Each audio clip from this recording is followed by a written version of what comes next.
नमस्कार, मेरा नाम डॉक्टर राकेश कुमार है। आयुर्वेद ज्ञान और स्वास्थ्य के इस सफ़र में आप सबका स्वागत है। आज हम जानेंगे वसंत ऋतु चर्या के बारे में। तो वसंत ऋतु आयुर्वेद मतानुसार इसमें क्या होती है, क्या बदलाव आते हैं प्रकृति में, और इस ऋतु में हमारा खान पान रहन सहन कैसा होना चाहिए, इसके बारे में इस वीडियो में हम जानेंगे। और हमें क्या चीज़ें जो हैं वो नहीं खानी चाहिए, हमें कौन सा जो है आचरण वो नहीं करना चाहिए, इसके बारे में भी जानेंगे। आयुर्वेद मतानुसार हमारी सेक्सुअल एक्टिविटीज़ कैसी होनी चाहिए, इसके बारे में भी जानेंगे। और कुछ खास पेय और एक खास योग मैं आपको बताऊंगा जो हमें बहुत ही लाभदायक है इस ऋतु में स्वस्थ रहने के लिए। तो आइए शुरू करते हैं। सबसे पहले वसंत ऋतु जो हमारे देसी महीने चैत्र और वैशाख जो हैं, इस महीनों की ऋतु है और यह मिड मार्च से लेकर मिड मई तक जो है चलती है। दोस्तों, इस ऋतु में जो है जो सूर्य बल जो है वो बढ़ना शुरू हो जाता है ना। इस ऋतु में गर्मी जो है वो बढ़नी शुरू हो जाती है सर्दियों के बाद की, क्योंकि ये ऋतु है ना, तो सर्दी कम होती है और गर्मी बढ़नी शुरू हो जाती है। इसके प्रभाव स्वरूप क्या होता है, आयुर्वेद में कहा गया कि जो हमारे जितने भी द्रव्य हैं है ना, चाहे वो वनस्पतिक द्रव्य हैं या औषधीय द्रव्य हैं, उनमें कषाय रस की वृद्धि होती है।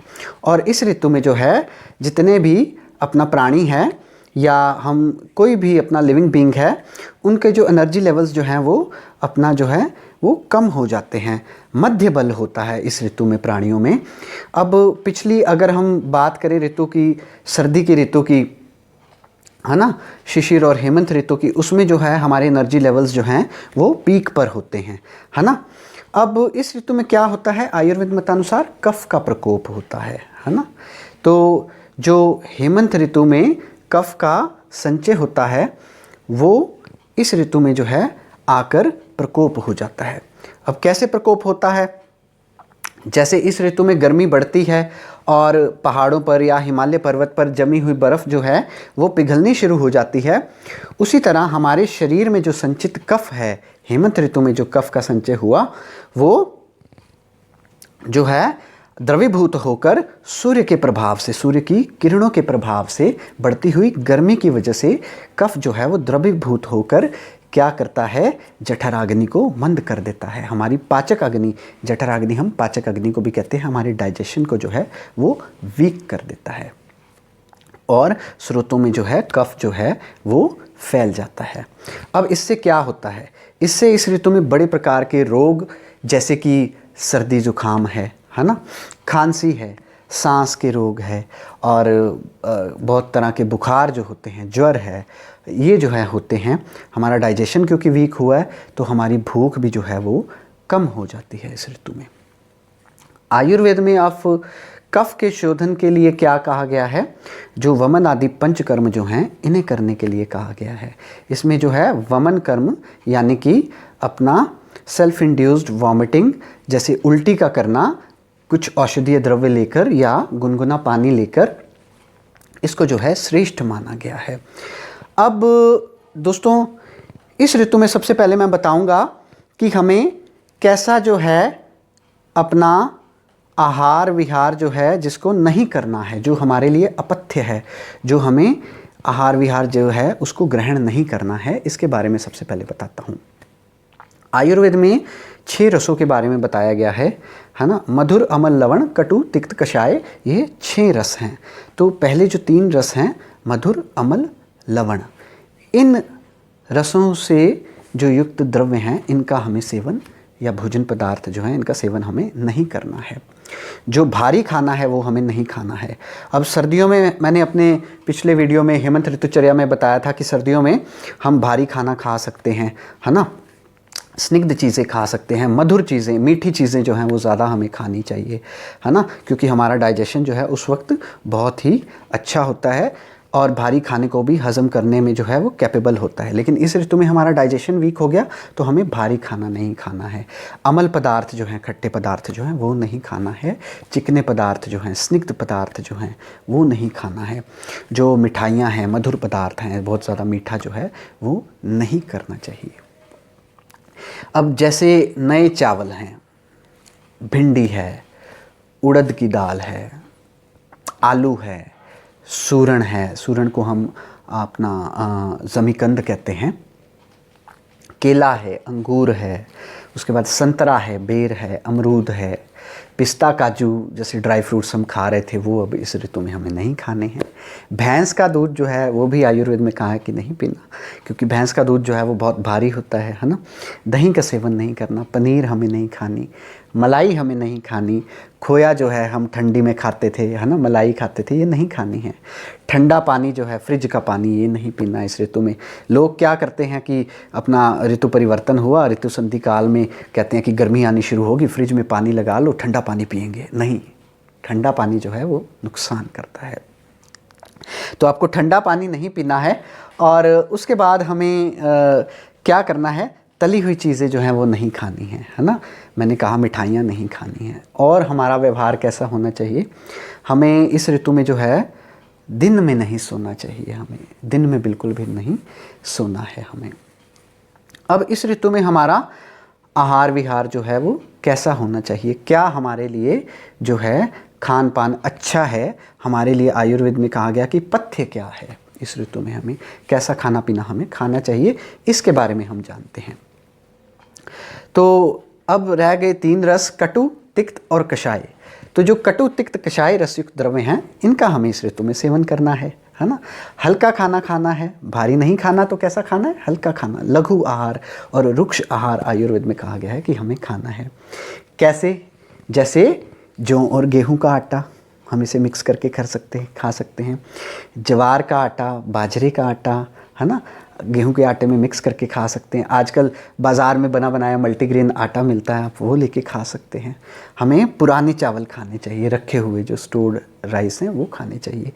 पालक खानी चाहिए, मेथी जो है वो लेनी चाहिए सब्जियों में, बैंगन हम ले सकते हैं, मूंग की दाल है, मसूर की दाल है, उसके बाद चना है, कुल्थी की दाल है, अरहर है, लहसुन है ना, अदरक है, गाजर है, मूली है, हल्दी है। हल्दी बहुत ही अच्छी एंटीबैक्टीरियल एक जो है प्रॉपर्टीज़ के साथ जो इसके गुण हैं, ये हमें लेनी चाहिए। हल्दी वाला जो है आप दूध पी सकते हैं, लेकिन दूध हमें अपना भैंस का नहीं, बकरी का या गाय का पीना है। पपीता हम ले सकते हैं, कद्दू ले सकते हैं, पेठे की सब्ज़ी हम बनाकर खा सकते हैं, अनार खा सकते हैं, अब जामुन खा सकते हैं है ना। और जो नॉन वेजिटेरियंस हैं वो अपना जो है चिकन ले सकते हैं, मटन ले सकते हैं, आप तंदूरी चिकन खाइए है ना। आयुर्वेद में कहा गया है कि सिद्धू और माधविक नाम से जो है निर्मित मध हैं, इनका सेवन करना चाहिए। ये जो है ये मधु निर्मित जो है एक तरह से अल्कोहल होती है माधविक, इसका सेवन करने के लिए कहा गया है। आप छाछ ले सकते हैं, लस्सी बनाकर, बटर मिल्क जिसे हम कहते हैं, ये ले सकते हैं। इससे बनी हुई हम कड़ी खा सकते हैं है ना। तो अब मसाले जो हैं, कैसे मसाले हमें जो हैं वो खाने चाहिए। हमें अजवाइन है, जीरा है, अब काली मिर्च है, हींग है, सरसों है, धनिया है, इलायची है, इनका सेवन जो है इन मसालों का करना चाहिए। ये हम जो लस्सी बनाते हैं उनमें डाल कर पी सकते हैं है ना। शहद जो है बड़ा ही गुणकारी है, हम शहद इस ऋतु में जो है सुबह ले सकते हैं या शाम को ले सकते हैं। अब कुछ खास मैं आपको पेयों के बारे में बताऊंगा। पीने के लिए मैं कुछ खास आपको बताऊंगा कि किस तरह का पानी हमें पीना चाहिए है ना। कुछ औषधीय द्रव्य हैं, इनसे सिद्ध करके जल को पीना चाहिए। जैसे अदरक है, पानी में छोटा सा अदरक का टुकड़ा डालकर या अदरक के रस की 2-3 बूंदें डाल के हमें ऐसा पानी पीना चाहिए। तुलसी से सिद्ध जल जो है इसका सेवन हमें करना चाहिए। चंदन है, चंदन से सिद्ध जल जो है इसका सेवन हमें करना चाहिए। इस तरह का जो पानी जो है हमारे हाजमे के लिए बड़ा अच्छा है और हमारे दोषों को जो है वो साम्य अवस्था में रखता है, बीमारियां हमसे कोसों दूर भगाता है, तो इसका सेवन करना चाहिए। अब हमारा व्यवहार दोस्तों कैसा होना चाहिए इसके बारे में हम जानेंगे। हमें डेली जो है नियमित जो है सुबह जल्दी उठकर अर्ली मॉर्निंग ब्रह्म मुहूर्त में सबसे पहले उठना चाहिए और एक्सरसाइज करनी चाहिए, व्यायाम करना चाहिए हमें, है ना। आयुर्वेद में कहा गया कि हमें उबटन लगाना चाहिए, जैसे हम शादी में हल्दी का उबटन लगाते हैं ना, रगड़ते हैं, उसी तरह आयुर्वेद में बताया गया है कि जौ और चने का आटा ले लीजिए, आप उसमें हल्दी मिला लीजिए, सरसों के तेल में उसका उबटन बनाकर उसे अपने शरीर पर जो है रगड़िए, सारे शरीर पे। इससे जो है आप में जो है हेल्थ जो है वो जो है ज़्यादा जो है बरकरार रहेगी, आपकी स्किन जो है ज़्यादा अच्छी बनेगी, आपके पोर्स खुलेंगे, आपकी ब्लड सर्कुलेशन जो है बढ़ेगी, आपके दोष जो हैं वो साम्य अवस्था में रहेंगे। तो हमें उपटन जो है लगाना चाहिए। इसके बाद आयुर्वेदिक जो है धूमपान जो है करना चाहिए, औषधीय धूमपान बताया गया है वो उसका सेवन करना चाहिए। कवल धारण करना चाहिए, कवल मतलब आप मुख में सरसों का तेल ले लीजिए, तेल को अपना मुंह में भर के रखिए, उसे घुमाइए, है ना, वो करना चाहिए हमें। अंजन, आँखों में सुरमा लगाने को कहा गया है कि औषधि द्रव्यों का या सुरमा जो है वो लगाना चाहिए हमें, है ना। हमें अब नहाना जो है वो बताया गया है कि गुनगुने जल से नहाना चाहिए, हमें जो है कोसे पानी से नहाना चाहिए, ठंडे पानी से जो है वो नहीं नहाना चाहिए। अब आयुर्वेद जो है वो सेक्सुअल एक्टिविटीज़ के बारे में क्या बोलता है कि हमें बड़ी ही लिमिटेड अपनी सेक्सुअल एक्टिविटीज़ करनी चाहिए, हमें जो है जो रति क्रिया जो है या संभोग क्रिया है वो मर्यादा में करनी चाहिए, इसका अति योग नहीं करना चाहिए, नहीं तो इससे भी बहुत सारी प्रॉब्लम्स जो हैं आ सकती हैं। अब आपको एक ऐसे द्रव्य के बारे में बताऊंगा जो हमारे आसपास हमें बड़ी आसानी से मिल जाता है और जिसके सेवन से हम इस वसंत ऋतु में और वसंत ऋतु के साथ साथ आने वाली सभी ऋतुओं में जो है अपना ज़्यादा जो है अपना हेल्थ के लेवल को जो है पीक पर रख सकते हैं, स्वस्थ रह सकते हैं। और क्या है ये द्रव्य दोस्तों? कड़वी नीम, है ना। नीम के सभी जो हैं एंटीवायरल एंटीबैक्टीरियल गुणों से परिचित हैं। तो नीम के कुछ ताज़े पत्ते लेके अपना उसका रस निकाल कर आप सुबह खाली पेट आप पीजिए। आप 10 से 15 दिन लीजिए या उसको नियमित रेगुलरली अल्टरनेट डेज़ पे या अपना 4-5 दिनों के बाद भी अगर आप लेंगे तो भी आप जो हैं बहुत ही आपके लिए ये फ़ायदेमंद है। आपका जो है खून जो है इसको साफ़ रखेगी, आपका रक्त शोधन जो है ये करेगी, आपको हेल्दी रखने में जो है ये मदद करेगी। तो आशा करता हूँ आज जो मैंने आपको जानकारी दी है ये आपको पसंद आई होगी और आपका जो है ज़्यादा वक्त नहीं लूँगा, आप इसको जो है अपने जो है डेली जो आपका रूटीन है इसमें शामिल करेंगे जो मैंने चीज़ें बताई हैं। और इसी तरह से अगर आप हेल्थ और अपना जो है फिटनेस से आप रिलेटेड और कुछ टिप्स के बारे में जानना चाहते हैं या वीडियोस के बारे में जानना चाहते हैं तो मेरे चैनल को ज़रूर सब्सक्राइब कीजिए। आज का ये वीडियो आपको अच्छा लगा है तो आप लाइक कीजिए और इसे शेयर भी कीजिए। फिर से आप सबसे मैं बहुत ही जल्द मिलूँगा, तब तक के लिए सुखी रहिए, निरोगी रहिए। धन्यवाद।